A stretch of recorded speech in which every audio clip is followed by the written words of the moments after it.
The JK news में आपका स्वागत है। तो आज हमारे साथ हमारी बहन कश्मीर से बादशाहीन कॉरस्पॉन्डेंट राजबाग से जो अपनी पार्टी से ताल्लुक रखती है। तो सबसे पहले हम अपने स्टूडियो में आपका स्वागत करते हैं। Thank you very much. जी शाहीन जी, हम जानना चाहते हैं जिस तरह से राहुल गांधी जी ने यात्रा कश्मीर की तरफ लाई, इस यात्रा से क्या लग रहा है आपको? कश्मीर में चेंज देखने को मिल रही है आपको?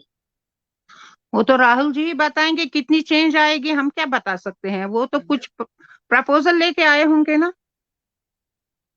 जी, कश्मीर में जैसे बाकी पार्टियां, सिर्फ आपकी अपनी पार्टी उनके साथ नहीं जुड़ी, बाकी पार्टियां सारी सब पार्टियों ने उनका स्वागत किया। तो इसमें क्या खास मुद्दा रहा? आपकी पार्टी अपनी पार्टी क्यों नहीं जुड़ी उनके साथ? देखिए, हम अपने प्रपोजल के हिसाब से चलते हैं। उन्होंने भारत जोड़ो यात्रा शुरू की, आज से 30 साल पहले वो लोग कहाँ थे? जब यहाँ पे हालात खराब थे तब उन्होंने क्यों नहीं स्टार्ट की ये भारत जोड़ो यात्रा?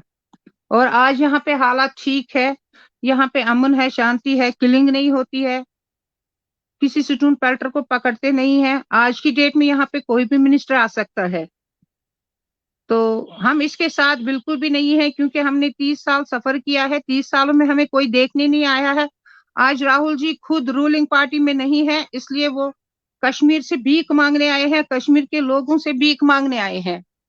जो उनको एक ख्वाब लगेगा और ये ख्वाब ही रहेगा इंशाल्लाह।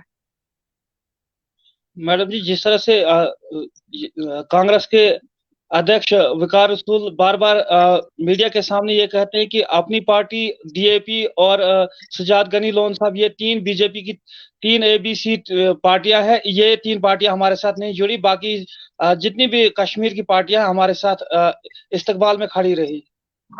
जी देखिए, उनके साथ तो चोर ही खड़ा हो जाएंगे। जो चोर है यहाँ पे, हमारे प्रेसिडेंट अल्ताफ बुखारी साहब चोर नहीं है। वो इनके साथ क्यों जुड़ेंगे? वो उन्होंने अपनी एक पार्टी बनाई है, अपनी एक बेस पे चले हैं। वो एक दानिश्त इंसान है, दानिश्त लीडर है। उनको पता है लीडरशिप क्या है। 30 साल उन्होंने सफर किया है यहाँ पे, उनकी जो यहाँ पे जनता है उन्होंने सफर किया है। हम क्यों वकार रसूल कल की डेट में एक प्रेसिडेंट बन गए हैं। मैं उनसे ये कहना चाहती हूँ कि आप लोग ने हमें क्या दिया था जब आप रूलिंग में थे? आप अपना देखो, आपकी वजह से यहाँ कितनी किलिंग हुई थी। आपकी वजह से ये वही कांग्रेस है जिसने अफजल गुरु को फांसी दी। उस टाइम यही राहुल जी थे और यही उमर अब्दुल्ला थे जिन्होंने उसकी फांसी का एक प्लान बनाया, उस पे दस्तखत किए, फिर रातों रात उनकी फांसी का ये जो फाइल तैयार की, फिर उनको फांसी दी गई। उस टाइम वो अफजल गुरु कश्मीर का ही था। पहले वो तय नहीं हुआ था कि अफजल गुरु ने कौन सा गुनाह किया था। फांसी अगर उन्होंने फांसी दी है, कत्ल की फांसी है, तो यहाँ पे आए दिन रोज कत्ल होते हैं, कत्लेआम होता है। तो आप लोग क्या हर चीज को फांसी देंगे? उस टाइम यही कांग्रेस थी जिन्होंने, इसी कांग्रेस और इसी एनसी की वजह से, यही एनसी थी जब नीलोफर और आसिया जी का कत्ल हुआ था शिपियन में, और उनकी लाशें बिखरी थी समंदर के पास, दरिया के पास। तो फिर उमर अब्दुल्ला साहब उसका कुछ बयानबाजी नहीं कर पाए कि उनका कत्ल कैसे हुआ, उनके साथ जो गलत हुआ वो कैसे हुआ, किन लोगों ने किया। 2008 में जब उमर अब्दुल्ला भी चेयर पे थे तो उन्होंने क्या दिया हमें? आप मुझे बताइए। उस टाइम भी यहाँ पे मासूम लोगों की जानें गई हैं, और 30 साल से हम भुगत रहे हैं। आज की डेट तक यहाँ की जो जेएंड के पुलिस है, इंडियन आर्मी, यहाँ के यूथ्स ने यहाँ के हालात ठीक किए। खासकर बीजेपी का अच्छा रोल रहा, मैं बीजेपी को अप्रिशिएट करती हूँ। यहाँ पे इनोसेंट किलिंग बंद हो गई। आए दिन रोज स्टूडेंट पेल्टर को या तो पीएसए लगता था या फिर उसकी किलिंग होती थी। अब 2-3 सालों से ये बंद हो गया है। हम शुक्रगुजार है इस चीज के, बीजेपी के साथ, कि उन्होंने इस चीज का ताउन किया और यहाँ पे जो खून खराबा होता था इस चीज को बंद कराया। मैडम जी, जिस तरह से आपकी पार्टी पे बार बार कांग्रेस या अन्य पार्टियां बार बार कहती हैं कि बीजेपी की बी टीम है, तो इस पे क्या कहना रहेगा आपका? देखिए, हमें बी टीम कहे ए टीम कहे, जब ऑल पार्टी मीटिंग होती है तब यही सारे लोग, यही सारे चोर मोदी जी से मिलने जाते हैं मीटिंग करने। उस टाइम ये बी टीम नहीं कहलाती है। उस टाइम ये क्यों जाते हैं? अगर ऑल पार्टी मीटिंग आज तक 3 बार रखी मोदी जी ने, 3 बार ये दौड़े दिल्ली। सारे पार्टी के लीडर जो भी हैं, आपने भी देखा होगा उस मीटिंग में इन्होंने शिरकत की, क्यों की, किस लिए की, फिर ये क्यों जाते हैं अपने बलबूते पे? अगर इनमें दम है तो अपने आप अपने बलबूते पे खड़ा होके रहे, कुछ करके दिखाए।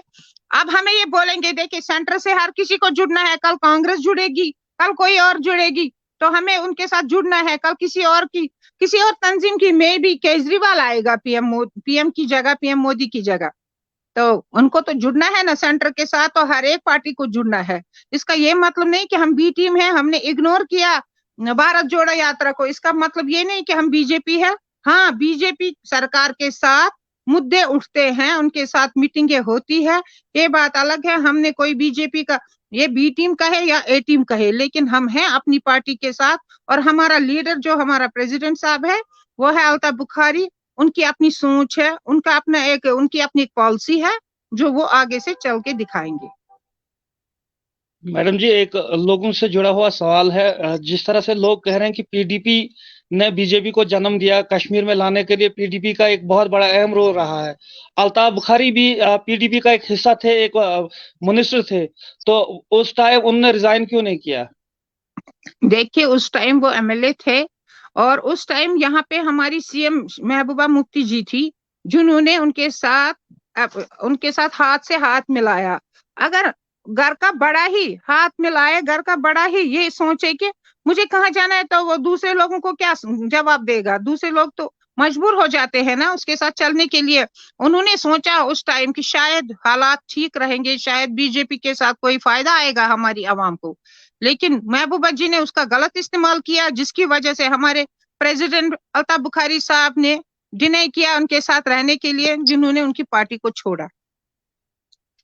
जी, आखिर में क्या मैसेज देगा आपका पूरे जम्मू कश्मीर की आवाम के लिए? देखिए हम यहाँ पे हम ही सब इस्तेमाल ही करते हैं, कांग्रेस हो या बीजेपी हो, ये सब अपना सिक्का जमाने आते हैं। आज कांग्रेस वाले अपना जो खाली हाथ लेके आए हैं। मैं राहुल जी से ये कहती हूँ, जरा आप यहाँ 80,000 बच्चों जो जेल में हैं उनको छोड़ के दिखाए, मैं मानूं कि आप एक लीडर हो। उन घरों में जाए जहाँ पे किसी का बेटा मरा है, किसी का बाप मरा है, किसी की माँ शहीद हो गई है, अननेसेसरी जो अनटूवर्ड्स यहाँ पे ये होते थे, यहाँ पे हालात खराब होते थे, यहाँ पे माइनॉरिटीज किलिंग होती थी, यहाँ पे मेजॉरिटी किलिंग होती थी, यहाँ पे नॉन लोकल्स की किलिंग होती थी। उस टाइम हमने ये भुगता है। आज की डेट में ये आए हैं यहाँ पे अपना सिक्का जमाने। मैं कहती हूँ कि आम जनता को अपने दम पे उठना चाहिए और सही लीडर को चुनना चाहिए। हमें कांग्रेस सरकार ने ही ये सब इनाम में दिया है जो आज हम भुगत रहे हैं। हमें एनसी और पीडीपी ने ये इनाम दिया है जो आज हम भुगत रहे हैं।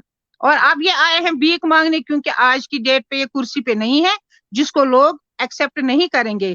इसका मतलब ये नहीं कि लोगों ने शिरकत की है इस रैली में।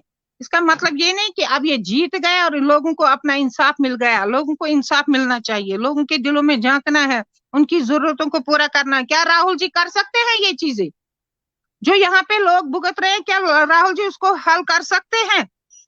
मैं लोगों से ही पूछती हूँ, आप राहुल जी से सवाल करो, जो हम भुगत रहे हैं क्या आप उसको हटा सकते हो? क्या उसको चेंज कर सकते हो आप? शुक्रिया मैडम जी, आज के लाइव नशरियात में इतना ही। मिलेंगे फिर अगले प्रोग्राम में। Thank you very much, thank you, bye, वालेकुम। थैंक यू, आपने टाइम दिया, इसके लिए शुक्रिया। ये थे हमारे साथ शाहीन भट्ट, कॉरेस्पॉन्डेंट राजबाग से, जो अपनी पार्टी से ताल्लुक रखती है। तो इनने साफ साफ राहुल गांधी जी के लिए इशारा दिया कि राहुल जी कश्मीर में भीख मांगने आए हैं, लेकिन कश्मीर के लोग इन्हें एक्सेप्ट नहीं करेंगे। शुक्रिया। हमारे पेज को ज्यादा से ज्यादा लाइक और शेयर करें ताकि आने वाली दूसरी खबर जरूर आप तक पहुंचे। शुक्रिया। जय हिंद।